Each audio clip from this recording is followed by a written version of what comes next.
We do test a lot of bikes on the bike show, and it would be accurate to say that in general we reach the same conclusions about bikes as pretty much every other tester around the world.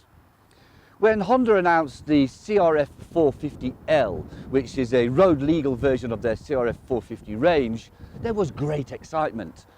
Previously we'd tested the CRF450L and found that its performance was too weedy to really be much use to anyone.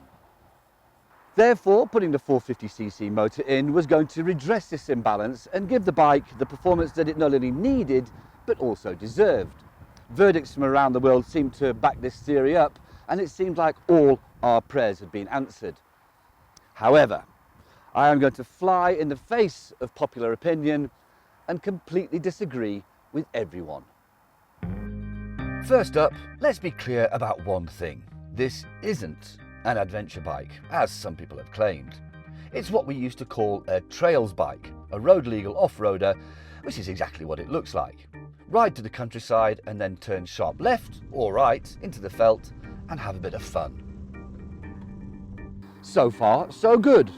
Road and off-road in one package, which is nifty.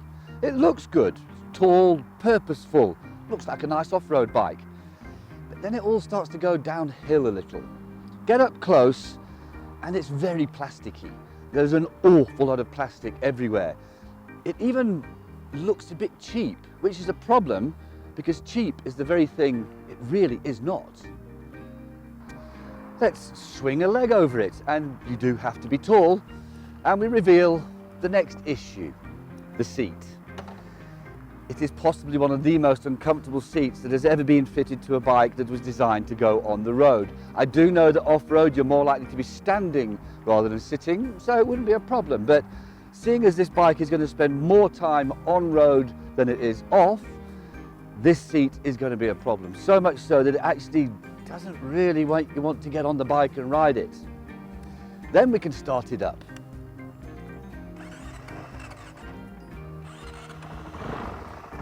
And you rather wish that you hadn't. It's not exactly what you call a distinguished sound. Which brings me to the next problem, power, or rather the lack of it. This thing really doesn't feel like it can get out of its own way. Now in America, they think that you get between 41, 45 brake horsepower, which is pretty cool and would make you forget a lot of the issues. In South Africa, we get a European version. You get 23 brake horsepower. That's one more than the 250. It's not very good, is it? Of which I am afraid there are more. The petrol tank holds 7 litres of fuel, which isn't going to get you very far, especially as you have to wring its neck everywhere to get anywhere. The headlight is one of the worst I've had the displeasure of sitting behind. It has the oddest beam pattern and just doesn't light at anything very well. The brakes are pretty weak and there's no ABS, and the suspension is far too soft for road use.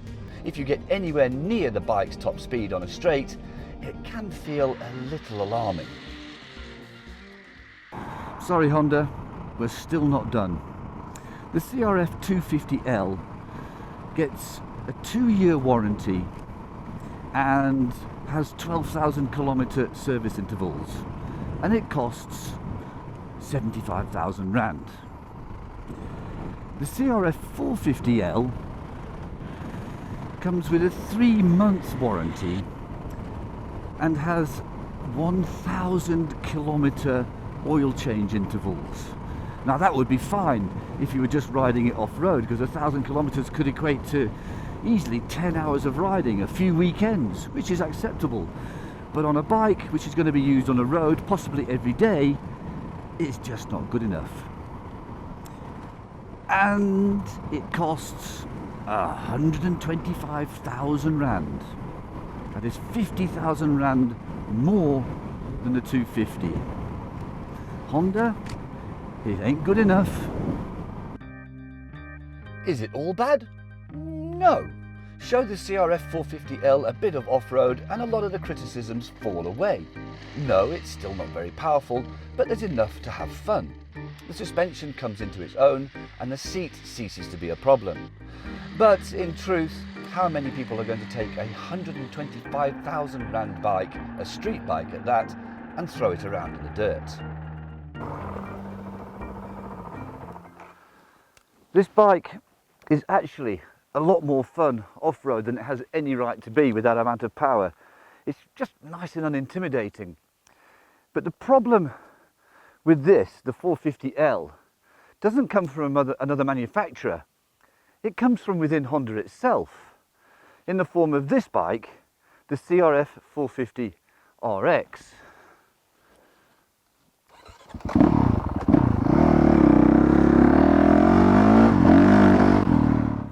As you can see, it's not road legal. It is a full-on motocross enduro bike, whatever you want to call it. But that's not the point. The reason I've got this to demonstrate is that this has the same engine, but it's got 60 horsepower.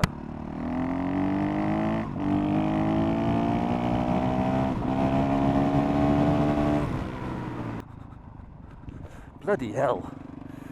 And it does beg the question, why have they fitted the CRF450L with such a lame tuned version of this engine when it's still got the same service intervals and oil change intervals? It doesn't make any sense.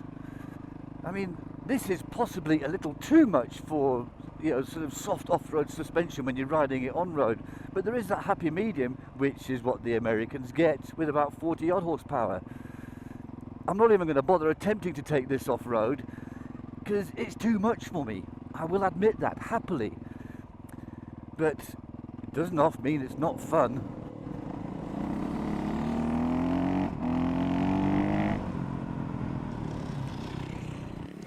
I hate giving bikes bad reviews because I love them so much, and luckily we don't have to do it very often. In itself, there is nothing wrong with this CRF450L. It's a perfectly decent bike. The problem is that for the money, there are issues which shouldn't be there when you're spending that much money. So I'm afraid that this report card to Honda is saying, should have tried harder. Yes. Actually, that's a pretty kind teacher's report. I mean, surely, you know, based on what the bike is, if it was at school, it should be expelled. Well, at least give them a good caning or something. No, you can't, especially when the US gets a 40-odd brake horsepower version, you can't bring in a model which has so little power and charge that much money for it. Hang on. I mean, Honda's the biggest motorcycle manufacturer in the world. Surely they know this. Well, to be fair to Honda South Africa, I did speak to them, and the guy I spoke to said, yes, we are aware of the problem and they are trying to do something about it. That's all he would say. And another thing I need to say, I mean, when I tested this bike, it was pretty much brand new. So as it got to nearer 1,000 kilometers on the clock, it did get a little bit livelier. Oh yeah, what are you talking about? Another 0.3 of a horsepower? Maybe. I'm talking about, you've got nearly 1,000 Ks on it now. Oh, oil service. Look, this is absolutely blows me away. How can this be possible when you bring out a properly road legal adventure? It's an adventure bike. Yeah, yeah. But I mean, if you go away touring, you could change the oil 3 or 4 times in a big journey. Yeah, but hang on, it makes 23 horsepower, so it's going to take a few years to do 1,000 kilometers. Yeah, but why does it need I mean, if it only makes 23 horses, why do you need to change the oil? Especially when the 250... Does it come with, do you use special oil with iron filings in it or something? Apparently so, yes. Especially when the 250 has 12,000 kilometre service intervals. And then the other problem, which I mentioned in the piece, so in the RX version, the proper off-roady one, which is essentially the same engine, that gets 60 horsepower, and it's a beast. And it costs 15 grand less. No, I love this. If you think we do nothing but say good things about motorcycles, think again. Yes, it really is. It's impossible to understand what they are thinking. There's no I'll tell you what, I'd be justification. genuinely interested. If anyone out there has bought one, Don't get in touch. I'm not going to laugh at you, but if anyone, yeah, please get in contact with us, because I'd like to know, are you happy with your purchase? What are you doing to release any power? Does it even bother you? And what are does you your psychologist say? Yes. And do you like changing oil? And ask them how their bottom is, because mine's still very sore after riding that for nearly 1,000 Oh, kilometers. no, because what you need on a long distance bike is a really uncomfortable seat. Really uncomfortable seat. It's fantastic. But at least you've got to get off the seat to change the oil. And with a 7-litre fuel tank, you've got to stop to... No, I'm sorry, Honda. Yes, it's... You've blown it, Honda. We respect you hugely, but this is the biggest waste of time that we've seen on two wheels, possibly ever. No, there's no beating around the bush, lads. This is an utter joke. Do we need 120 grand. 125 grand. Oh, Do we need to go for an ad break before you get any more irate? I think I need to go to the toilet, be sick. See you after the break.